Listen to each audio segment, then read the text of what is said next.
Welcome back to EDHTakes. I'm your host, Spencer Cook. And I'm Elijah Samuelson. And we are back on the 23rd of, what month is it? November. Coming back from a fun weekend at GP Vegas. I'd like to thank all of the fans who came out and said hi and played games with us. That was a really great experience. Yeah, it was really great to not be there this weekend. Yeah. We did not go.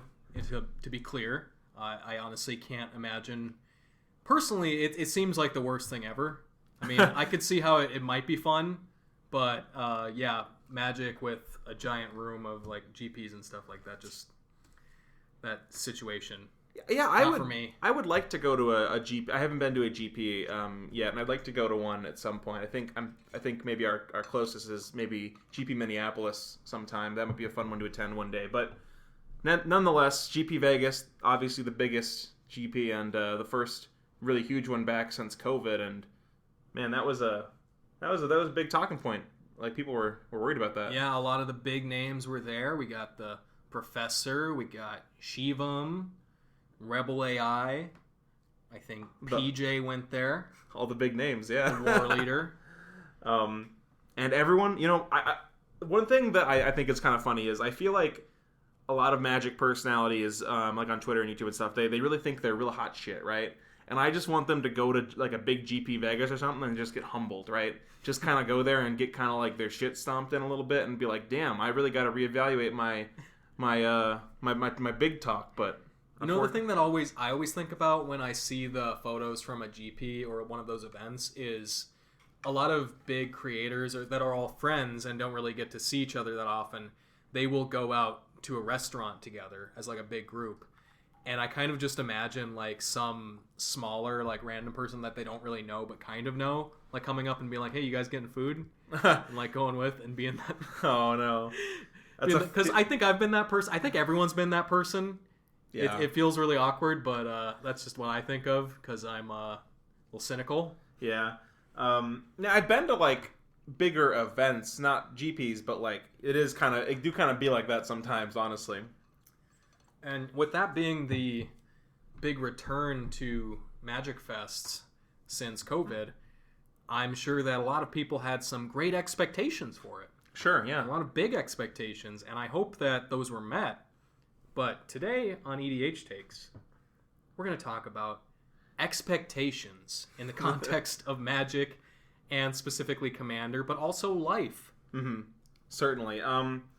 So like you were saying, Eli, you hope that everyone had their expectations met, but like, what's worse, Eli, than having big expectations that don't get met? I feel like from personal experience, you just feel really down, you're really disappointed. It's a really bad like mental state to be in. So I think we're not saying don't have expectations at all, but like, it's a good idea to, approach and think about how you should, temper your expectations in all aspects of the game and life to maybe try to save yourself from getting fucking owned. Exactly. Especially as Magic players, we are afforded many opportunities to be disappointed, and that's a result of expectations.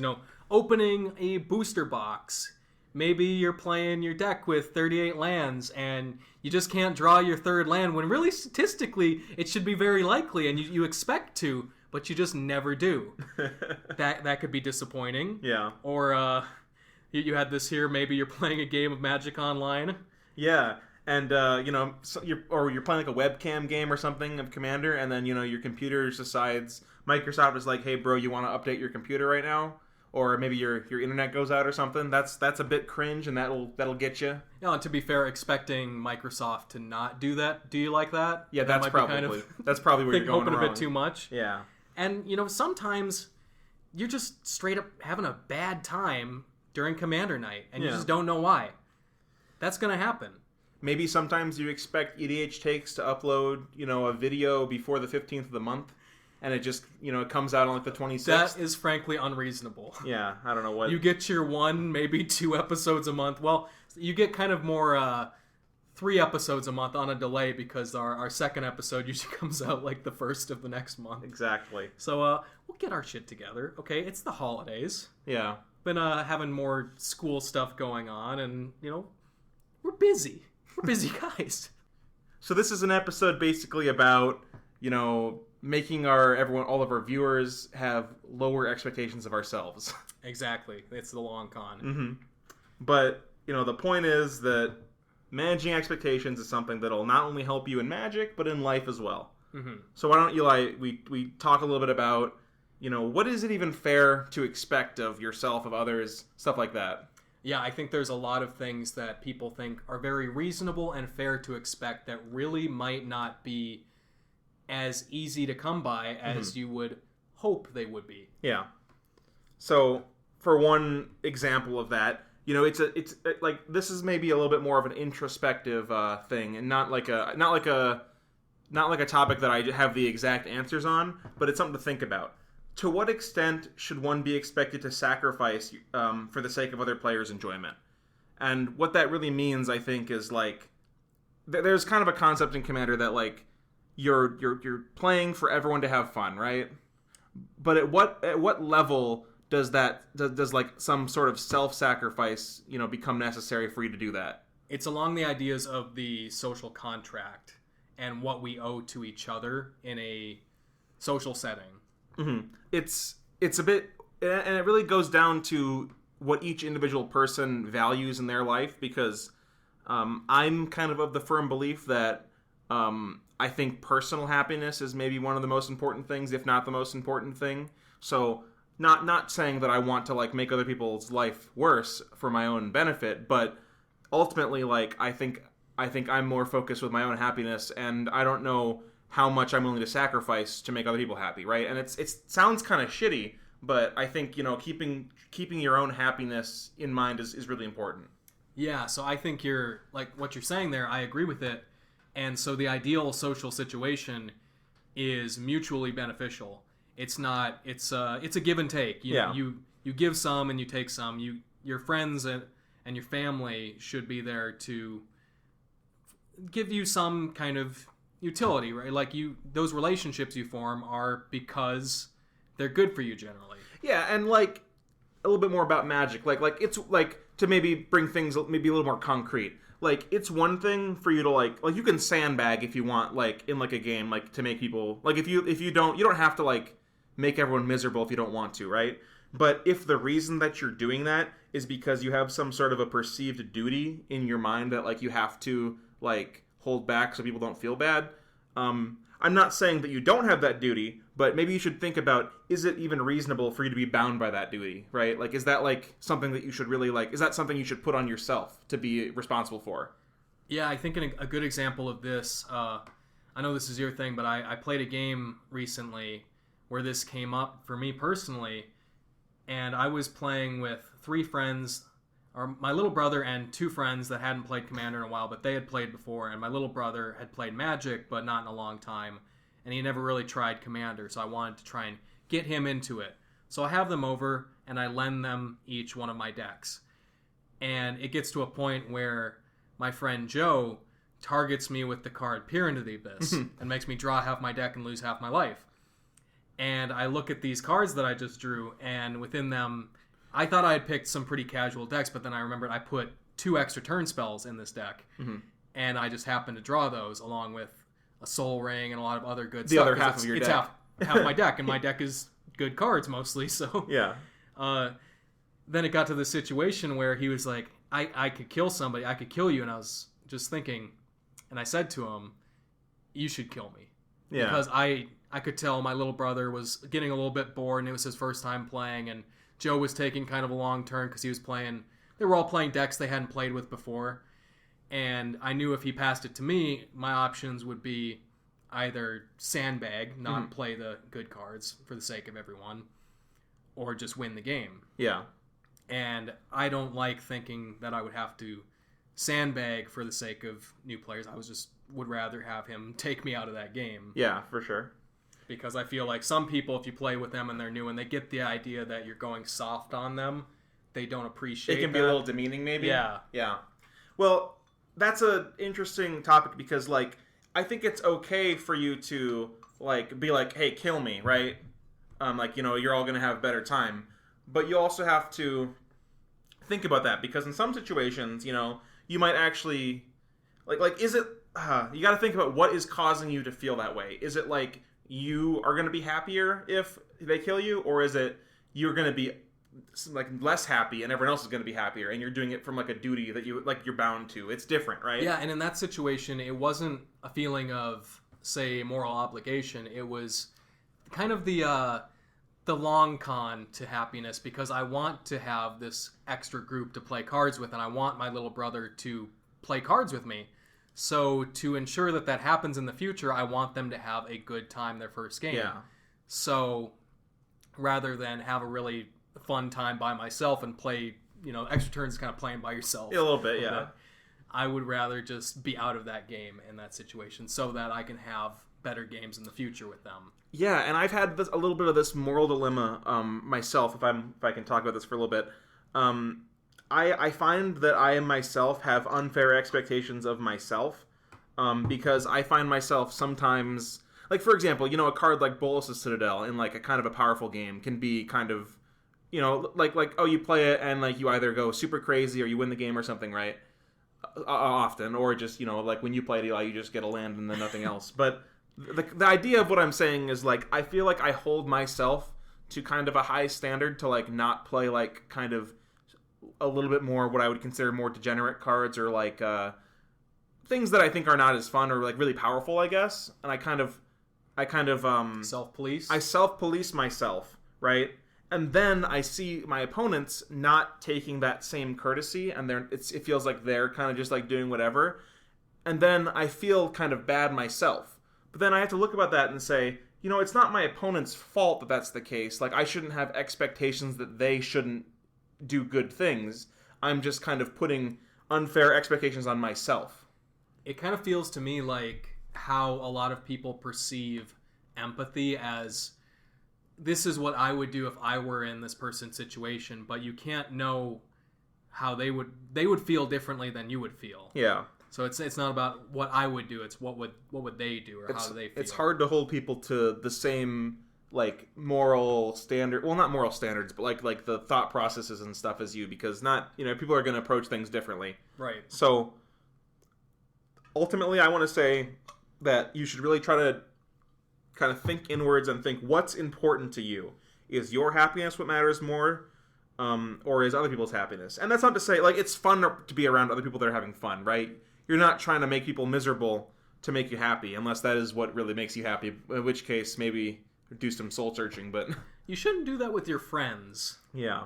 Unless that's just what everyone likes, in a way. Yeah. But so I don't know. Think of maybe do some thinking about that yourself. Or I have a hard time thinking about these kinds of things on my own. So the way that I like to explore these topics is by talking with somebody else about it. I think that's how I get my ideas out there, or like how I formulate my ideas better. So if you have a friend or someone that you have fun talking to, give it a whirl. I think we've all played with somebody. It could be a friend, it could be an acquaintance, or just somebody we've been in a semi-regular play group with, that sometimes you just feel like, man, nothing against them, they could be a great person, I just don't enjoy playing with them sometimes. Yeah.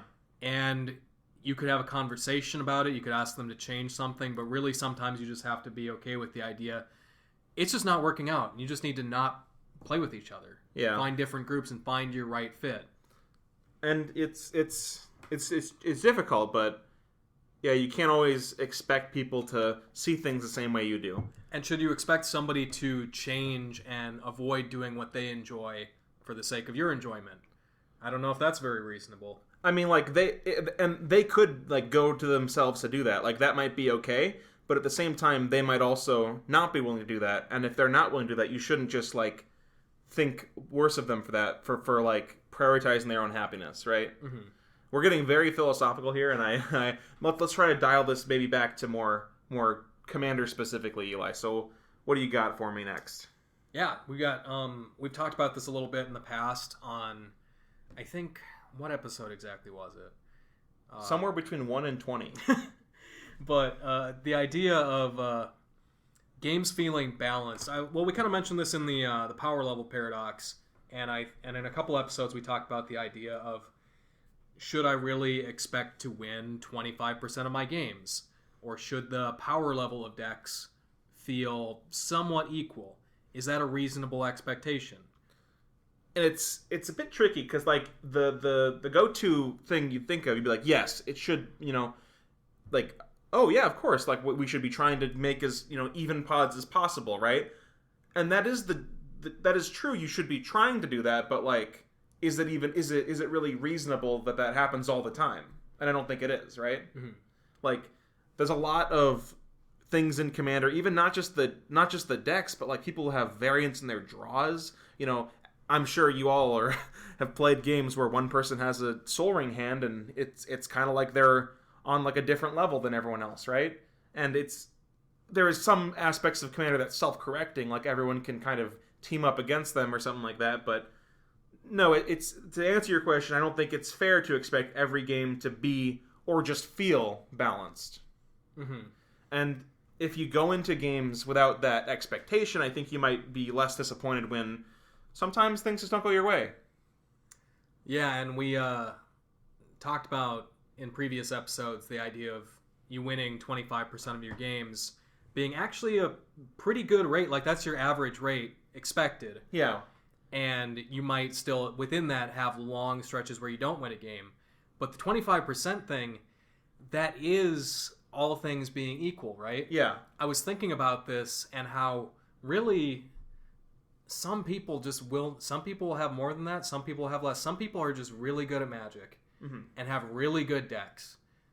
And in the average pod, if they're not playing amongst complete equals, it's going to be a little different. Like, some people might have a very low win percentage, and they might be okay with that. I might play in like a certain pod, I might have closer to a 20% or a 15% win rate.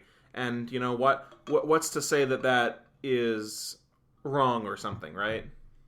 Yeah, there's nothing shameful about that, I don't think. And it's just a fact of life, I think. Some people are just better at certain things.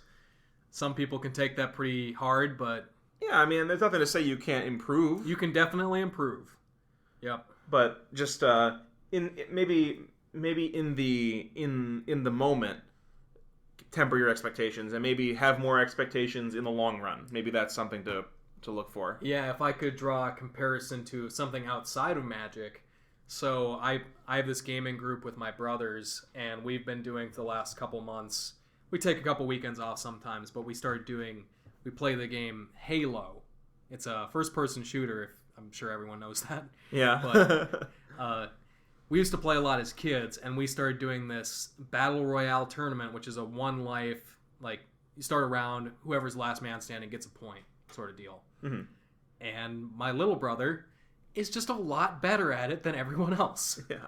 So everything's equal. Like, sometimes you get bad spawns, or like things are a little bit random sometimes. You have bad luck. That can happen, but it happens to everybody. Similar like in Magic, right? Yeah. So all things are equal. And his score is still 3 times the score of other people. That's just how it be sometimes. It just be like that, yeah. And you got to accept that, honestly. Don't have crazy expectations of yourself in that sense. If you're, some people just are good, Okay, another topic is what should we expect? Should we expect the rules committee to do what we want, or in that sense, Wizards? Should we expect them to do what we want? Mm-hmm.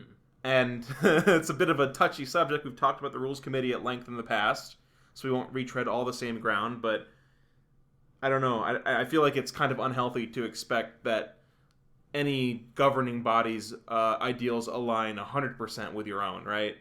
I think there's this weird thing about it too, where people kind of feel like Charlie Brown with the football, of like they always expect or like feel like, oh, the rules committee, they should do this, or Wizards should do this. This would be a really good idea. They're going to do it. I expect them to do this. Yeah. And then they never do it, and then those same people are like, oh, they're so dumb. They never do anything right.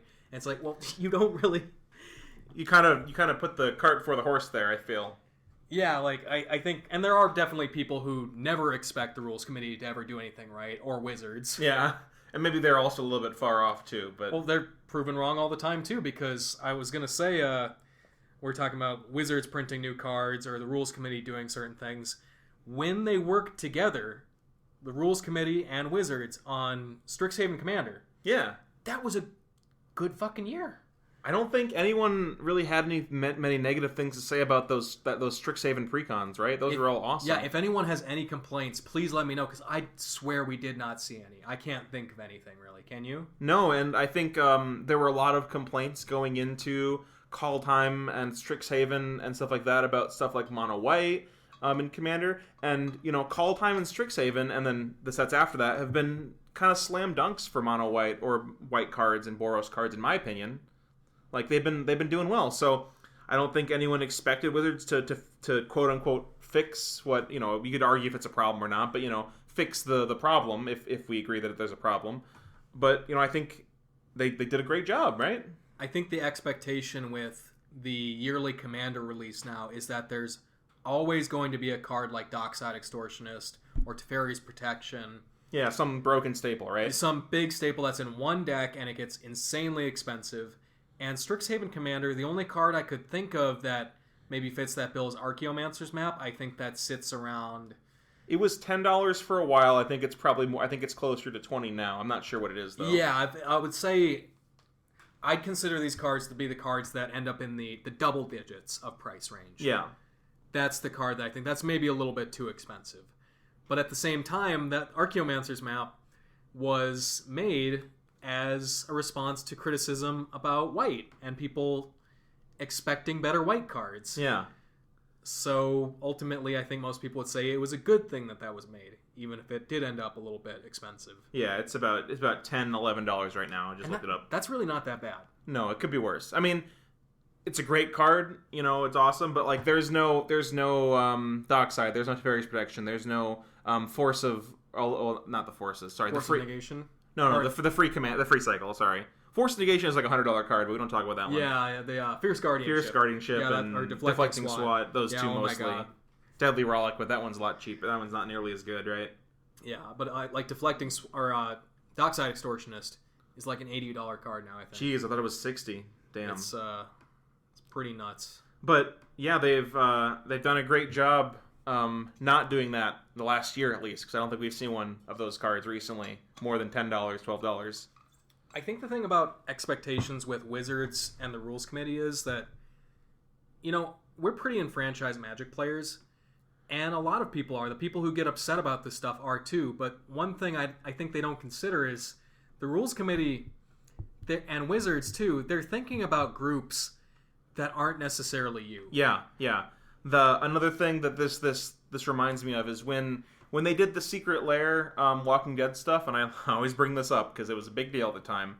There were a lot of hate being thrown towards the Rules Committee and people hating on the decks. But there was also a lot of people that weren't vocal, like people that weren't Redditors or whatever, that really enjoyed the Secret Lair stuff, the Walking Dead Secret Lair. And it's just a thing that I said to, I messaged Sheldon or something, and I told him, Sheldon Menery of the Rules Committee, just remember that the vocal majority isn't necessarily a cross-section of the Magic player base. Like, it's not like Reddit does not equal, across, if you understand what I mean by cross-section. It's a bit hard to explain, but if you understand the term, you get it, of the player base. So, like, and everything's not being made for you, like you were saying, Eli. That's the big thing. Yeah, because the Secret Lair thing with The Walking Dead, a lot of people were doing a lot of moral grandstanding about it and thinking about it from the perspective of, well, if I was the Rules Committee, I would have to ban these cards because it sets a bad precedent, and these are my morals, and this is what I think is right and what's wrong, and that's just not how some people think. The Rules Committee has to approach it from more than just your perspective, right? They have to approach it from a perspective of maybe a new player or someone who likes the Walking Dead cards who, if you banned them, they would probably feel really bad too. So it's just it's hard for an individual person to think about everyone else's perspectives and realize that people that are making decisions have to consider them all. That's a really tough part about being part of a governing body is if you have a whole group of people, like say Magic players, Commander players. You have constituents you have to answer for, yeah. If you have 40% of people upset at you and they think you're doing the wrong thing, you have to go with the other 60%. That means you're doing a good job, right? Well, kind of. Maybe not. Maybe it wouldn't be right to say they're doing a good job, but you know what I mean, right? Sometimes you just have to make that call. Yeah. Like, do I piss off this 40%? Do I keep 60% of people happy. And you're going to have tough decisions like that. Yeah.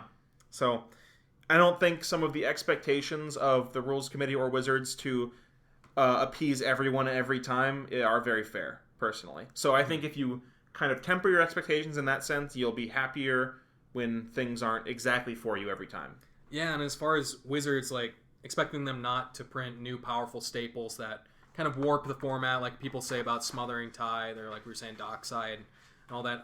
I think it's I would prefer them to keep those cards out of the Commander precons, ideally, but they make a lot of standard sets and non-standard sets. Dude, especially in the last year, like, they're making a lot of cards, like, not just the standard sets, but, like, they've got, like, Commander decks for, like, every standard set, too. Like, they're printing a lot of cards that they have to find a balance between powerful and, you know, and not broken. So it's really kind of bad to expect there not to be really good cards for Commander, right?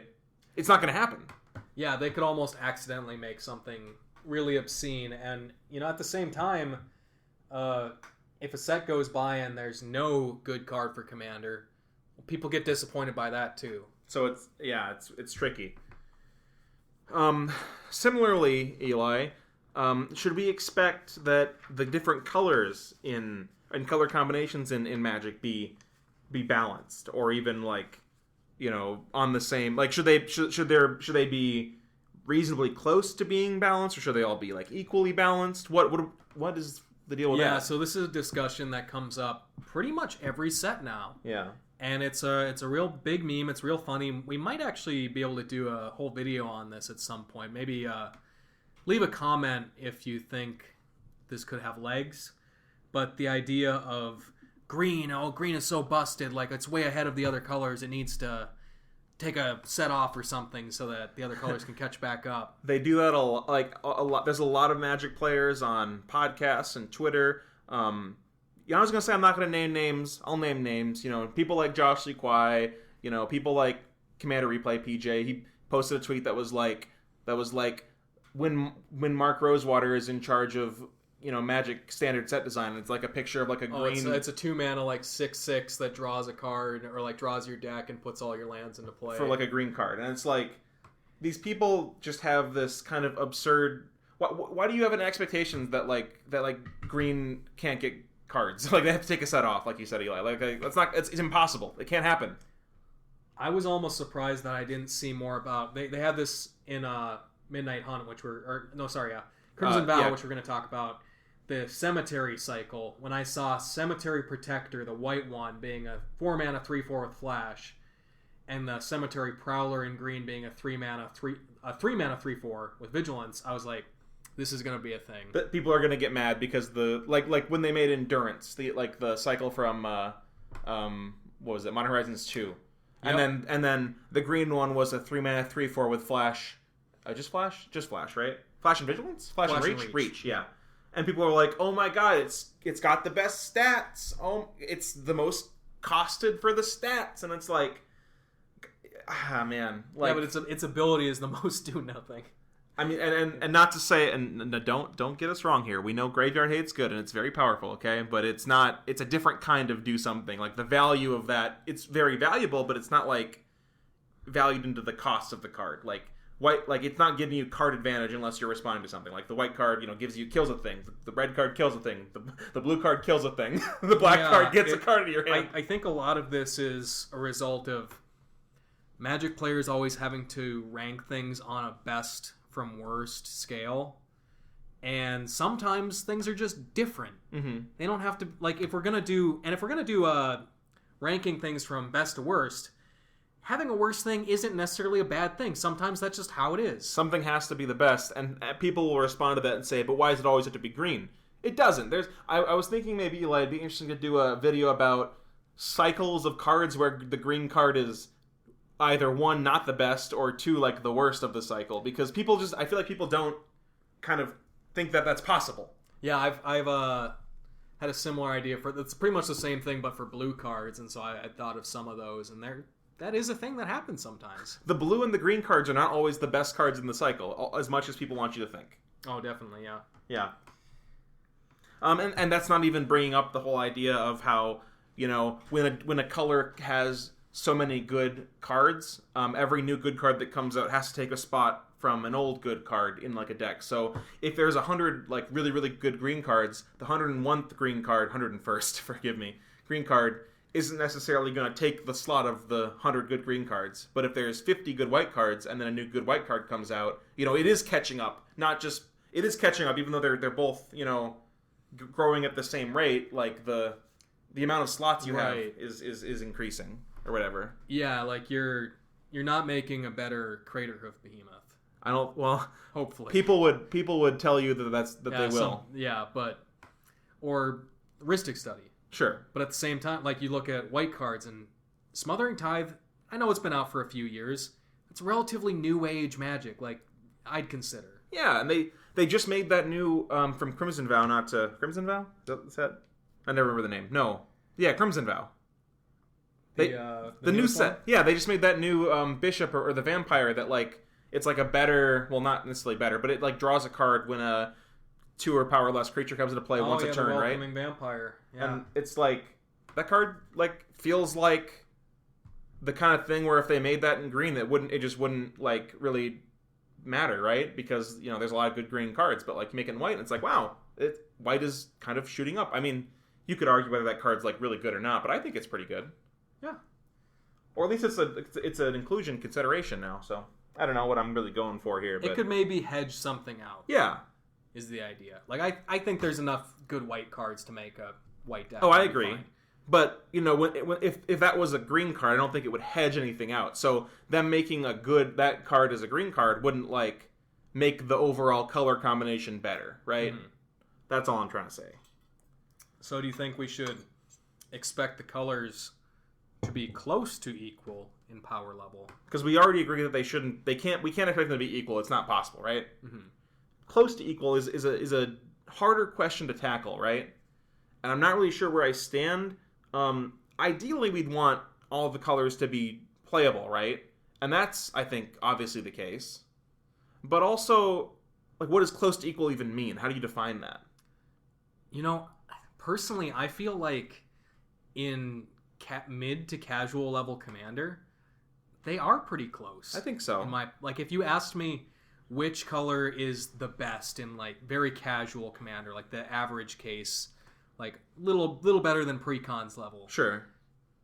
I think I'd still say blue, but it's pretty. I feel like at a lower power level, you're not playing a bunch of extra turn spells and a bunch of free counter spells, so you're losing out on some of the things that make the colors their strongest. Whereas, like you're playing like a low power level white deck, you can still play board wipes. Yeah, your board wipes are really good. You might not have like an Elish Norn or something, but you can. I don't know. You still play some pretty reasonably sized angels or Sun Titan or whatever. Like that's going to be in all your white decks. You might not have a land tax, but you can probably afford a Weather Wayfarer or a Gift of Estates. Yeah, you can still do stuff. Whereas like, I think it's the higher you go in the power levels. Yeah, once you start getting like Crater Hoof or something, right, in green, like they're like, okay, that's just like the powerhouse, like kill everyone card, right? Yeah, whereas extra turn spells and tutors in black and very efficient reanimation. Before you get to that point, it's probably close to, or at least you can construct pretty close to equal decks in each color. Like you could make like a monocolor for each deck or whatever monocolored deck for each color. Mm-hmm. And it'd be fine, probably. But that's not super important, I don't think, to this topic. Well, Eli, what do you say we talk about? Because, we've been talking about expectations for, other players, for ourselves in Commander, a little bit about Wizards and the Rules Committee. But I know you've got some very specific expectations of the the Crimson Vow set that just came out. I keep getting them mixed up. I keep wishing this was Midnight Hunt. And that was a good set. Yeah, and there's a lot of, just to kind of generalize, a lot of players have very specific things they like about like lore and like mechanics. Like some people really like Kamigawa, right? Because they're like they're like fucking weebs and shit, like no, and they like all that like spirits and Japanese stuff and the shrines. And some people, Innistrad was like their favorite set, original Innistrad back in 2013 or 12. And it's like because it's really dark and cool. and it means that whenever they do their return to these sets, it's very hard not to have big expectations, because it's, they're coming back to your favorite thing. And if those expectations aren't met, it can be very, very disheartening and kind of depressing even a little bit. Maybe before I toss it over to Eli, let me say I'm a big League of Legends fan. I love League of Legends. I play that game a lot. And I heard about the League of Legends crossover that the Secret Lair they just announced, right? And I was like, oh my god, this is epic. I'm so excited. I'm going to go look this up. And then I found out it was an Arcane crossover, which is the Netflix show that they released, which is kind of, it's League of Legends. I haven't seen Arcane yet. People say it's very good, but I was immediately let down. I'm like, oh, I don't recognize, I'm a big League of Legends fan. I don't recognize a single one of these card arts or anything like that. So I was very disappointed. Oh, this is not for me. Yeah. So it was a bit unfortunate. But Eli, why don't you talk about your Crimson Vow rant? Yeah, so this was kind of the prompt for this episode. So we just got done with a spoiler season. Actually, the set just officially released last Friday, I believe. Yeah. And Midnight Hunt was a very good Magic set. I love Innistrad. I was excited for the return, although I was kind of I knew they were going to break it into werewolves and vampires. I could care less about werewolves. Mm-hmm. I was thinking, this is not going to be that great. It's not going to be for me. We get the set. Bam. Lots of cool cards. We talked about on our episode, The Hunt, about everything we kind of like about that aesthetic and some cool cards. Yeah. And so with Crimson Vow, I was expecting, well, that one was good.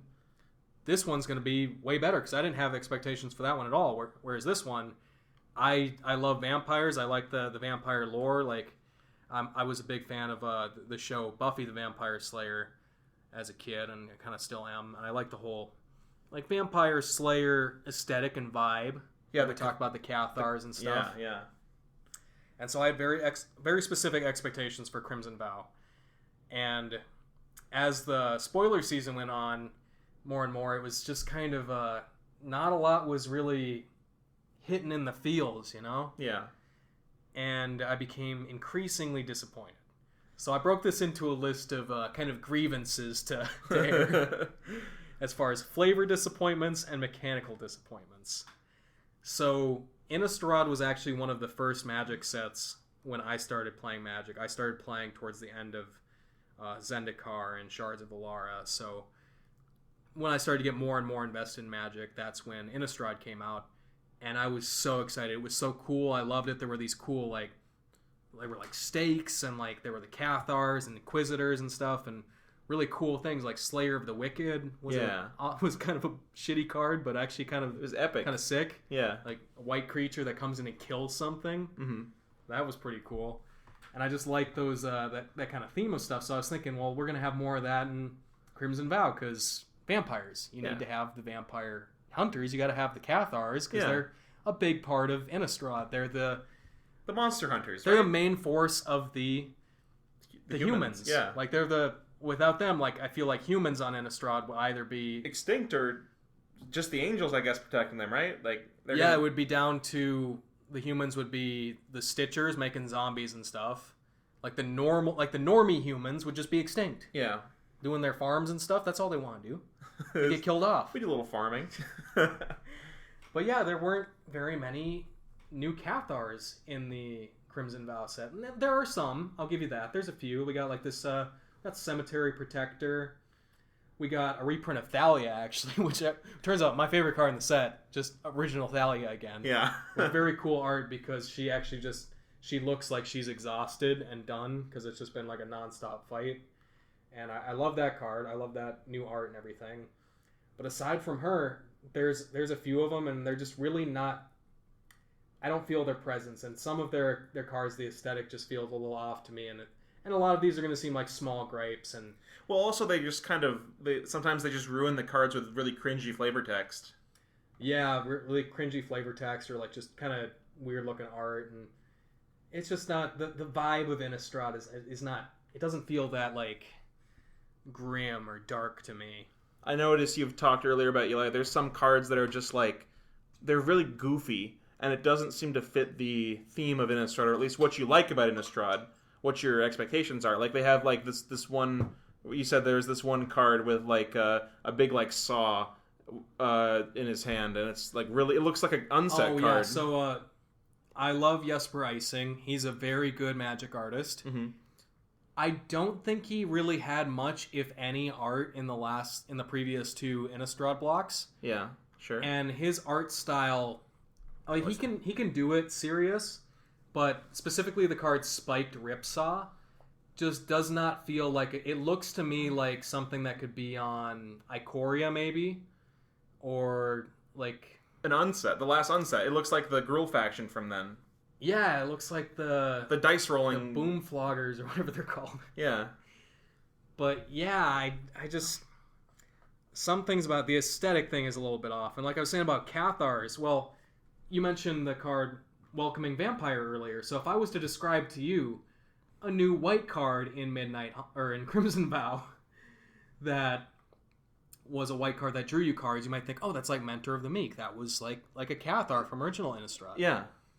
Well, what kind of creature would you think this would be? Oh, it's a vampire. It's a white vampire on Innistrad. Oh, that's new and cool. Yeah. Because vampire set, so we get white vampire for some reason on Innistrad. Okay. Small grape. But yeah, the another thing with the tying into the Vampire Slayer stuff, there actually is a card called Vampire Slayer. And that's kind of interesting. That's kind of exciting that they actually just went and named it that.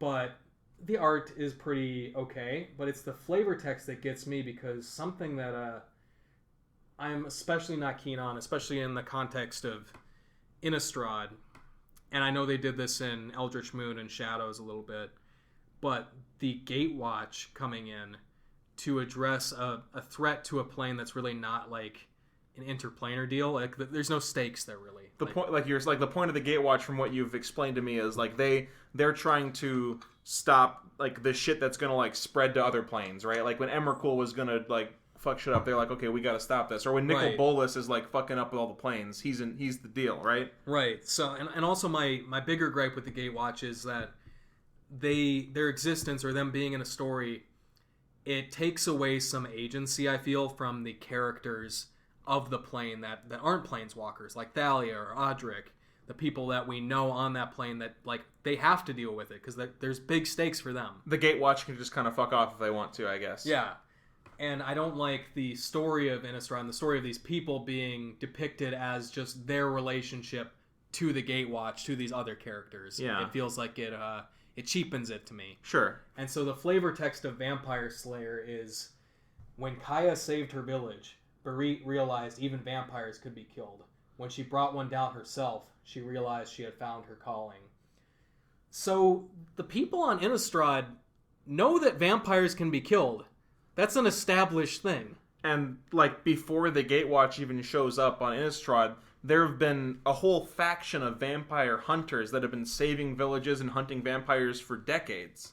Maybe not decades, but years and years and years. So the idea that, what was what was her name on this card? Oh, Kaya? No, or Barit? Barit or whatever. That she's like, I saw Kaya from the Gatewatch come, and that now I get it. Oh, vampires can be killed. I get it now.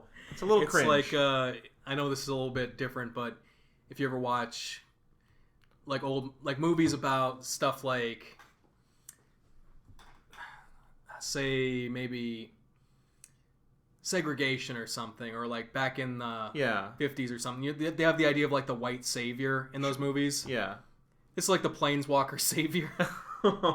Only when the planeswalker does it do we recognize. And it people don't like that trope because it cheapens like the struggle of the people who actually did shit. Well, you see, Eli, they took out all the Cathars off Innistrad for the set, so someone's got to save everyone, right?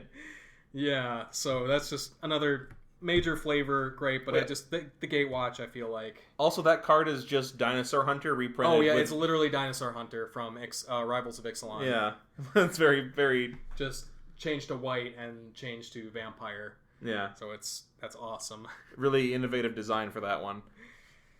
And then, so my next thing, as far as flavor disappointments, is, and it's possible that this was a thing in the previous 2 Innistrad sets. I don't recall it, so if I'm wrong, please inform me. But the depictions of babies or very small children in the art on a couple of cards, namely Cradle of Safety and Nurturing Presence. So you might think, like, what do you hate babies or something? Well, yes, But besides that... besides the point, to me, obviously there are baby children on Innistrad. Yeah. That's how people are made. They don't just pop out of the ground as adults. But the church, they come out of the church. Yeah, they're like angels, like they're pure white mana. They manifest out of the ether. But seeing babies and children on Innistrad, it's like, oh, you think about it, and then it forces you to evaluate what is going to happen to them. Yeah. And it's kind of sad. It's a real fucking bummer. And there's a difference between like children and like infants, right? Because like they had the cinematic trailer for the werewolf set with the kids in like in the orphanage. The orphanage. That's one thing, but like the cradle has like a 1-year-old infant baby. It's a little bit morbid. Yeah, like children in the orphanage story, that's also a major bummer because it's like, children getting abused and forced to do slave labor and everything, and maybe get sacrificed to demons. Okay, children, yeah, that is sad, but like, I don't know, babies and like toddlers and stuff, it feels even worse because like, especially in the vampire set, because you know what vampires do? They eat babies. Yeah, and vampires are always like very like sexual like creatures, and it's a little bit disturbing, I'd say. Yeah, and just... So I get that magic kind of... And this sort of ties back to the Gatewatch, too. Has this very light, kind of cartoony feeling about it sometimes in planes like Eldraine or Ikoria. But Innistrad is not like those other planes. It's darker. It's like... It's grim. Innistrad's the plane where, like, your shit is fucked. It's depressing. It's not meant to be, like, cartoony and, like, hopeful. It's dark and it's dire. Yeah, and there's like a couple of cards in this stuff that are like cute cats and dogs and stuff, and well, just the cats, I think. But like, man, I mean, I get that they can have like happy things on a sad plane, but if you just like have it as like 1-off or 2-off cards, I feel like it just kind of cheapens the aesthetic. It's a little bit jarring. It sticks out. Yeah, is what I'm saying.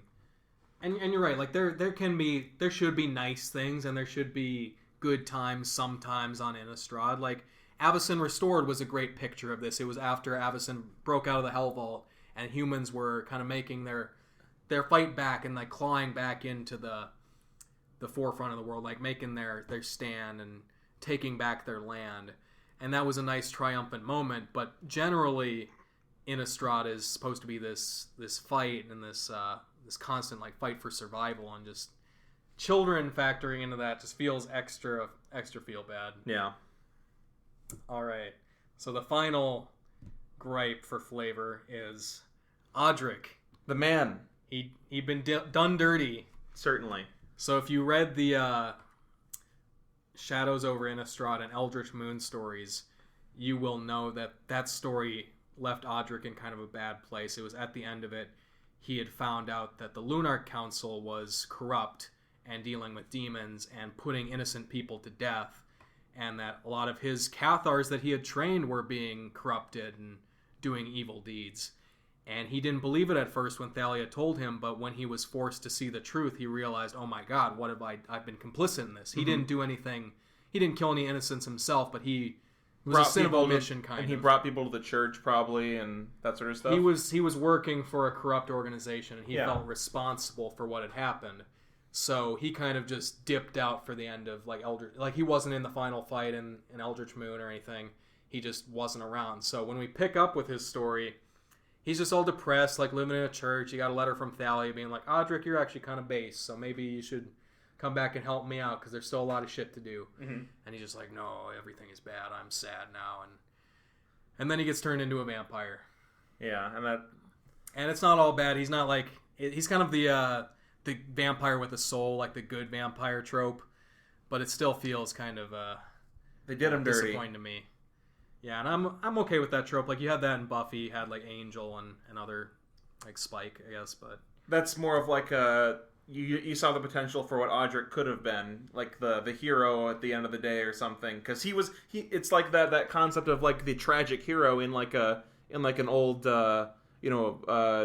what those old novels and stuff, like where the hero's journey, where they have to encounter some sort of trouble and then they succeed in the end. But it feels like Odric just kind of like No, he got fucked in the end. And actually, if I could give a shout out to our boy, the Magic Man Sam, or Ristic Studies, he actually did a video on the story of Odric as a tragic hero, and kind of spun this in a more likable way than I guess the actual story made me feel. Like he put it in a way that's interesting, and I can see that perspective as this feeling like a fulfilling or a right end to the character.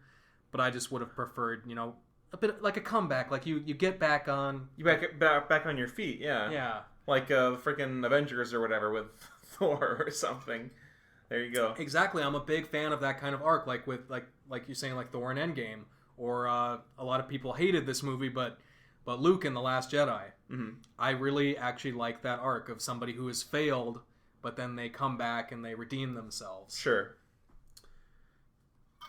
Yeah, and I know, Eli, you were talking about some of the very jarring cards. I just noticed you mentioned here a lot of the cards look like they're doing Fortnite dances in the art. Oh, well, the analogy is, so to me, if anyone's played the game Bloodborne, it looks a lot like Innistrad to me. I haven't actually played it, but I've watched a lot of gameplay, and I'm very invested in it. I won't forgive it for being a PlayStation exclusive. I cannot play that. I don't want to buy a PlayStation, but I would love to play that game because it looks like Innistrad and it looks cool. But Innistrad feels like Bloodborne to me, like in the lore and a lot of the aesthetics. But yeah, it feels to me like this set is, if you were in Bloodborne and you could just like do a dance or something. Just start flossing or whatever in Bloodborne, and that's what this set is to Innistrad. That's what it feels like to me. Yeah. Might not be a perfect analogy, that might not be very charitable, but that's just how I feel. Yeah. It's a lot of feeling. So moving into stuff that's less feeling and more based on how the cards magic play, stuff. yeah. Well, some of these things are kind of aesthetic. It's opinion based. But first off, mechanical disappointments. I just think Cleave is a really bad looking mechanic. Mm-hmm. I don't like seeing brackets in the card like that. It's just very jarring. Kind of jarring. Yeah. And it's not. I saw some people like complaining about how some cards might be a little bit confusing with Cleave on them. And I can kind of see that. Like, it's not confusing to me per se, but I can definitely see how this would read confusing, especially to a new Magic player. Yeah. Just to put my opinion out there, I don't think I have much of a problem with Cleave, but that's not to discount your opinion on that. I'm just for the record. Yeah, it's not like functionally. This is more of an aesthetic thing, I guess, too. But yeah, it's functionally fine. It's just another very, like they say, that meme of everything is kicker. So it's kind of just another modal type of card. Man, that joke has never not been funny. Am I right, Eli? For the 40th time after 10 years? Yeah. Now, speaking of good mechanics, though, we got Disturb again. Except this time with a twist. So Disturb before was you could play a creature with Disturb on its backside from your graveyard. Like flashback for creatures, kind of. Yeah, and I loved Embalm. I loved the idea of like flashback on creatures. Embalm was so cool. Yeah, those third things. And so we got Disturb back again, except this time their back halves are all auras, which is less good than creatures, in my opinion. I think it makes it a little more cringe. It kind of are a lot of them curses, or are they just auras? A few of them are curses. Mostly they're creature auras. Not it's not for me, and like that's what we were saying a lot of times today. I think it's not for you, Eli. So it's a disappointment. Well, and this sort of ties into a flavor thing that I kind of forgot to mention is that I'm just not a big fan of ghosts in media, or like in fantasy or sci-fi, like the idea of spirits or like the Geist on Innistrad, because that's what a lot of these Disturbed cards are representing. Is it's a creature on the front side, and it comes back as like a spirit that is helping out a living person. Yeah. Because that's what a lot of the Geists on Innistrad... There's like good Geists. There's good ghosts. They come back and they help people out, but just ghosts, like... What do you do against a ghost? Like, I know they have magic and shit to deal with. Like, there's Geist catchers on Innistrad. But like... What are you gonna do? Just hug a ghost? Or like, what's the... So on Innistrad, the ultimate thing for people is they want what's called the Blessed Sleep, which is just dying and not coming back in some way, not becoming a zombie, a spirit, a vampire. They just want to die and stay dead. Yeah. So if you come back a ghost, you're like, shit, I'm a ghost. I'm gonna go fuck with somebody until they kill me. True. Like, what is? There's no the ghost. There's no. What's the conflict there? What do they have to lose? Just go get killed. Yeah, based. But yeah, what else, Eli? What else you got? Oh yeah, training.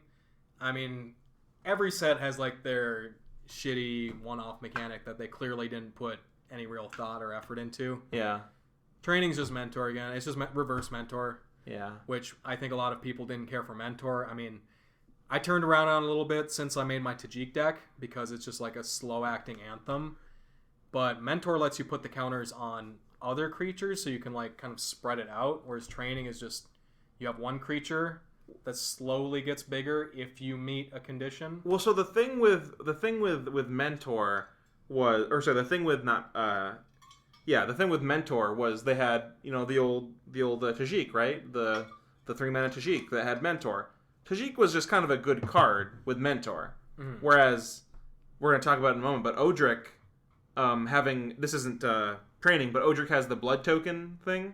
Yeah, I think blood tokens are just mondo cringe. Like, super dumb. And Odric's not a good card. Yeah, that blood tokens, though, that ties into set mechanics that we just think are kind of underwhelming. So you don't like blood, and this is actually, we have a little point of contention. Yeah. Like, we got some different opinions. I kind of like the blood mechanic. The thing that I don't like about the blood mechanic, at least from a concept, like from a feeling standpoint, is that I feel like when you're making tokens, or like artifact tokens of stuff, it feels like when you're making treasures, you're getting something out of it. If you're making, like, you're getting like 0 mana to get mana back, right? When you're making clues, you have to pay mana for it, but you get cards. Blood token is pay mana, and you don't go up any resource. I mean, I get it. Looting is, you can go up resource, but it's like it's a game action more than a resource. Yeah, if it didn't have a mana cost on the blood tokens, I'd be much more happy with it.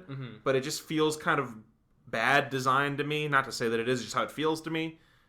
Similarly, I don't like food very much because food is, except for the cards that like benefit you for having food, but like food is like pay mana, get life, which is kind of thing. But that's fair. I just think it feels to me like some of the blood creating cards in this set, like, I guess when you're evaluating those token maker cards like treasures, food, clues, is like what rate you get it for, and some of these make them pretty efficiently. Like, I guess not as if like you get like a Thraben Inspector, like that one's pretty premium. Yeah, but like we got there's a 6-mana 6/6. Whenever it deals damage, create that many blood tokens. Like that makes that's a lot. That's a lot. There's cards here that make like a lot of blood tokens, and some that make them like pretty cheaply. I guess that is the difference for blood tokens, is you get to play maybe more of like that having your artifacts do things kind of thing, like the Inspiring Statuary. Is that the card?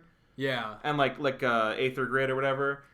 Yeah, and I feel like the cards that make blood tokens, and I might be wrong on this, I feel like they make them more efficiently than cards that made food tokens. That's probably true. And I feel like blood is better than food, but that being said, that doesn't necessarily mean that either of them are very good. Yeah. So, I just like rummaging. Yeah, I like spinning the wheels. But I like doing it without paying mana. Like Plark or something, you know? Or Anji. I play an Anji deck, so it's hard for me to see blood tokens and be like, yeah, that's what I want to do. Anji lets me do it without paying mana, with haste and multiple times. It's like a slow-acting, accumulated mana sink. See, I personally find myself, I want to play like Seasoned Pyromancer, who like does it when I play the card. Oh, yes, easy peasy. Yeah, so that, I think I'm just maybe a little bit too spoiled by these good looting cards. Yeah, that's true. Looting has gotten, and rummaging has gotten very good in the last few years. So yeah, that's fair. Yeah. But Odric just kind of sucks, right? Yeah, that's the other mechanical disappointment. It's Odric again. He is a 3-mana, 3/3 Boros. So, you know, I'm inclined to try to like it, and also his art is very cool. Yeah. Even though he's a vampire, he looks very cool. Well, if I may, you know the one thing that I feel like Boros is... Well, not the one thing. I'm sorry. That's a little bit... I don't mean like that. One thing that I think that Boros creatures have... it's very thematic for them, and it's also like thing that a lot of good Boros creatures have, is they get keywords. Boros is all about the first strike, the haste, the vigilance, those kinds of stuff. Like they even have like synergy with those things. Oftentimes the white creatures that like if you have first strike, they all get double strike, or they have that one the one flip enchantment that like whenever you have like haste, first strike, or whatever creatures enter the battlefield or something. Oh yeah, the Path of Metal. Yeah, like it's like a very flavorful thing. A lot of like the Boros legends, they get keywords. That's like a Boros thing. Like all the Odrics in the past have been like keyword things. I mean, and this does have keyword things, but Odric doesn't have any keywords, and I feel like that's just a big miss. Well, I think the issue here is, so I'm gonna read the Odric. It says when Odric Blood Curse enters the battlefield, create X blood tokens where X is the number of abilities from among Flying, First Strike, Double Strike, Death Touch, Haste, Hexproof, Indestructible, Lifelink, Menace, Reach, Trample, and Vigilance found among creatures you control. Count each ability only once. They couldn't fit a keyword on him. Too much text. Too much text for a stupid ass ability. All the Odrics have that much text. Well, not the first one, but the second one. Yeah, the Lunarch Marshal and. But like I'm not the kind of guy that's like, oh, they could have made this card 1 mana less or whatever. But like, this card should have just had first strike, right? I think so. Or something, or first strike and vigilance, or something like that. Just one keyword at least. It doesn't do anything.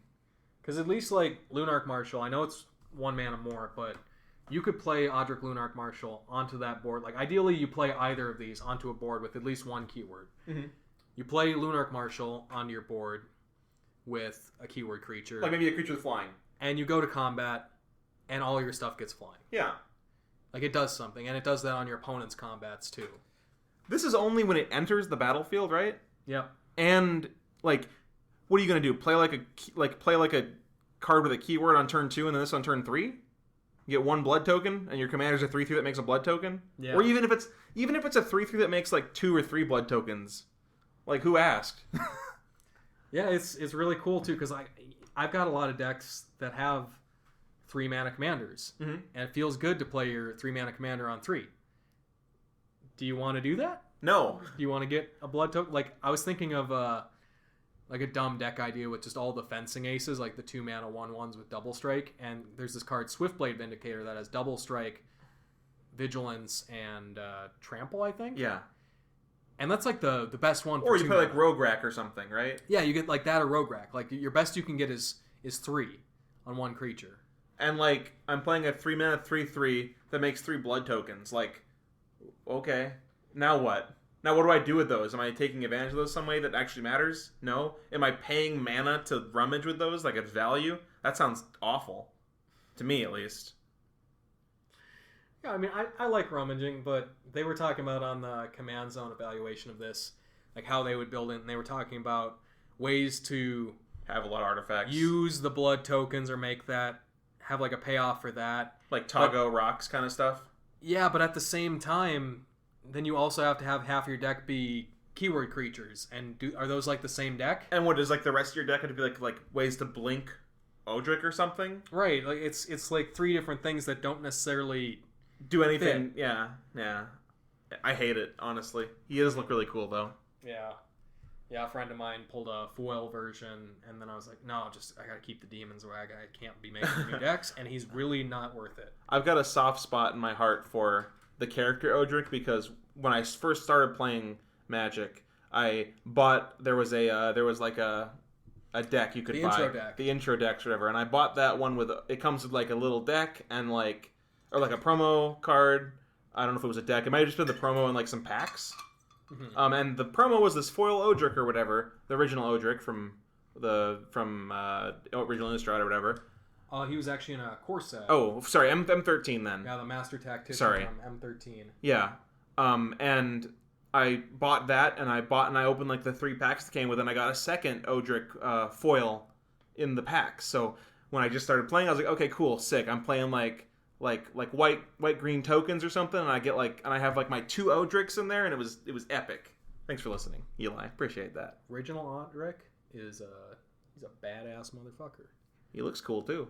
Fear holds no place in Fate's battle plan. Dude, epic. All right, one last. I know we've been talking about Crimson Vow for like 20 or 30 minutes or something crazy, but I know you got one more thing down here, Eli, and I want to start it because I agree with this pretty hardcore. So, you know how they had a Midnight Hunt come out. The werewolf set, big werewolves. That's the whole theme of the set. Crimson Vow came out. Big vampire sets, all about the vampire wedding, all the advertisements and all the marketing and all the art about that. But in all honesty, both of those sets are just half zombies. We just got like 2 zombie sets, and zombies at this point kind of cringe, a little bit overplayed. They're in every Magic set. Yeah, it's just both sets. They were like, oh, so we got werewolves, we got vampires. What do we do with the blue cards? Yeah, what do we do with those? Oh, we'll just make a bunch of zombies. And the black cards too. I mean, they're vampires and stuff there, but zombies. Yeah. And it's like, man, like we get zombies every set, like literally almost every set. And I guess one more thing as well is this might be a hot take. I know, Eli, I don't think you really agree with me here, but I think the wedding stuff is kind of not really the aesthetic that I like. Like they have like 15 or 20 cards devoted to like wedding cards. Like they have like, oh, this is like the wedding invitation, and this is like the coroner or whatever, or sorry, this is like the bridesmaid or something. They have like 90 wedding cards in this set, and it just, I don't care. It does to me. It feels very vampire. Yeah. But also like, I said I like vampire stuff, but I don't like it from the vampire perspective. Vampires are cringe as hell, and that's why they need to be killed. You like it from the hunting the vampires they're perspective. Gross, and they're really good villains though, because they're just so easy to hate. Yeah, that's why I never jived with a lot of the they do this in a lot of vampire, like they did this in Buffy too, of like trying to romanticize vampires and make them like, oh, so they're cool and they're torture and mysterious. Like, no, they're fucking evil. They're monsters. Hell yeah, and they need to be destroyed. So yeah, just the wedding thing. Yeah, it's very. So it achieved that goal, I think, for you. It did. They succeeded in making me mad. Like I think we talked about the CG trailer they did for Crimson Vow. I just kept getting ads of it, and I hate it. And just how like unsettling and gross it is, and like how much it makes you like just feel bad feelings towards vampires. And I guess that's the goal, right? Ideally, that's the goal. Oh, Eli, you gotta bring this up. You gotta talk about my boy Jacob.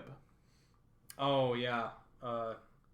Not him in particular, but just the concept. Jacob Hauken, Inspector.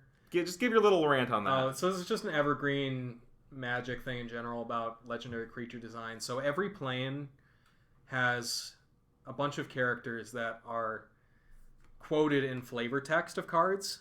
And they might have multiple cards where it's the same character. Or they're in the story as well, too, like the written story. Right, and it's a nice little bit of world building.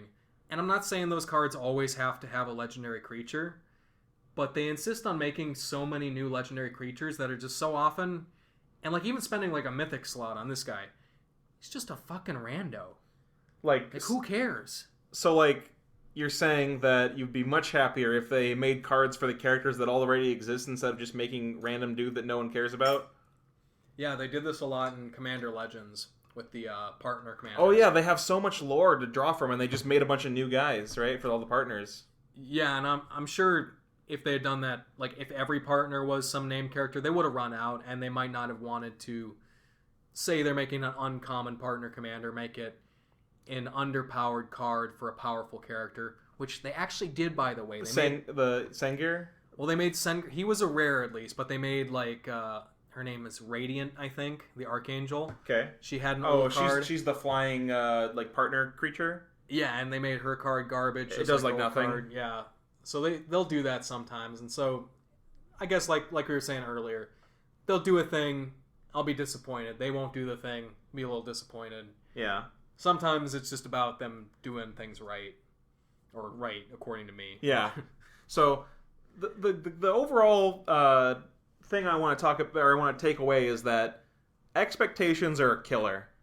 Not to say that you shouldn't have any expectations, but temper them, because we just went off for 20 or 30 minutes complaining about Crimson Vow when this could have easily been, well, maybe not easily, but it could have been circumvented a little bit just by not expecting Wizards to get everything right every time. If this was any other plane or setting, I wouldn't have been disappointed. Yeah. It just, you expect things based on your your past feelings and your associations with things I associate. Innistrad, good sets. Yeah. Usually. The thing is that expectations are an insidious killer, as they say. So yeah, just watch out. Yeah. But I think that's what we got for this episode. It was maybe a little longer than we wanted, but that's okay. I'm sure no one's complaining about the length if they're at this part already. Yeah. So thank you all for listening. Make sure to subscribe to us at EDHTakes. That would be much appreciated because we are expecting to hit 300 subscribers before the end of the year. Yeah. And that's awesome. A really big deal. That's really awesome and means a lot. Yeah, I think our first episode was on January 1st, so that'd be a good 1-year anniversary. We're actually kind of already planning our 1-year deal. We might revisit an old topics and stuff, but there's a little teaser there if you can figure out what that means. But yeah, and follow us on Twitter at EDHTakes. We don't tweet very often. Maybe we should more. We always say that, I think, every episode. We always say we should tweet more often, but then I'm like... then we go on Magic Twitter and think, this is dangerous. The problem is, Eli, I'm always chatting with you, and I'm like, these people with 20,000 tweets, they must have something wrong with themselves. So I don't... But then it's stopping me from tweeting myself, and I'm like, man, I'm caught in my own expectations. I'm just afraid that I'm going to get magical hackered, and I'm going to say something very... normal and nice to Dana or something, and he's gonna be like, "What the fuck you say to me? Yeah, maggot." Dude, that's crazy. That how mean people are to him. It's messed up. Oh yeah, maybe we could just elaborate for our closing thing before we go out. We'll talk about it a little bit. Just a second, sure. So there's this guy on Magic Twitter. He goes by Magical Hacker. He has a YouTube channel. He does some Commander stuff, and he's on Twitter a lot. He's talking to a lot of people, and he's generally he says some things sometimes that might seem controversial, or he's what's the word? He's joking around, or he's trying to stoke.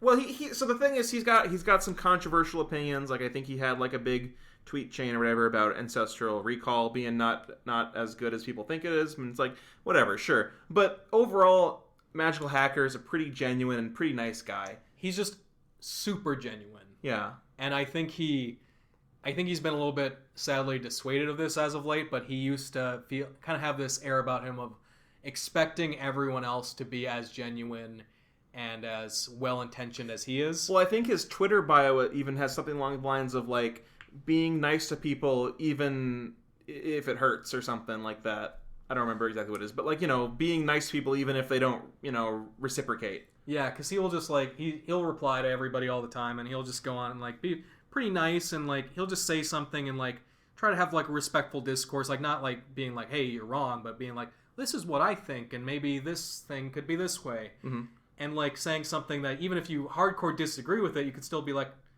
okay, fair. If you believe that, that's just your opinion, right? Yeah.